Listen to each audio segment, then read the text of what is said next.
ఒకప్పుడు ఒక రైతు ఉండేవాడు. ఆయన 2 మట్టి నీటి కుండలను కొన్నాడు. వాటిలో ఒక కుండ బాగుండేది, మరో కుండ కింద భాగంలో పెద్ద రంధ్రం ఉండేది. ప్రతిరోజు రైతు ఆ 2 కుండల్లో నీరు నింపుకుని గ్రామానికి నడుచుకుంటూ వెళ్లేవాడు. బాగున్న కుండలో నీరు ఫుల్గా ఉండేది, కాని పగిలిన కుండ మాత్రం దారి పొడవునా నీరు కారిపోతూ ఉండేది. అందుకే ఆ పగిలిన కుండకు చాలా బాధగా ఉండేది. నేను పనికిరాని వాడిని అని బాధపడేది. బాగున్న కుండ మాత్రం దానిని ఎప్పుడూ ఎగతాళి చేసేది. ఒకరోజు ఆ పగిలిన కుండ రైతుతో చెప్పింది, నన్ను పారేయండి, నేను మీకు ఉపయోగం లేకుండా పోతున్నాను.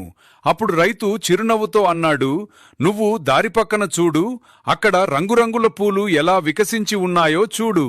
చాలా అందంగా ఉన్నాయి కదా, అవి నీవు జారవిడిచిన నీటితోనే ఈ పూలు పెరిగాయి. కదా నీతి. మన లోపాలే కొన్నిసార్లు ఇతరులకు మేలు చేస్తాయి. కాబట్టి మనల్ని మనం ఎప్పుడూ తక్కువగా అంచనా వేసుకోకూడదు. Download ShareChat.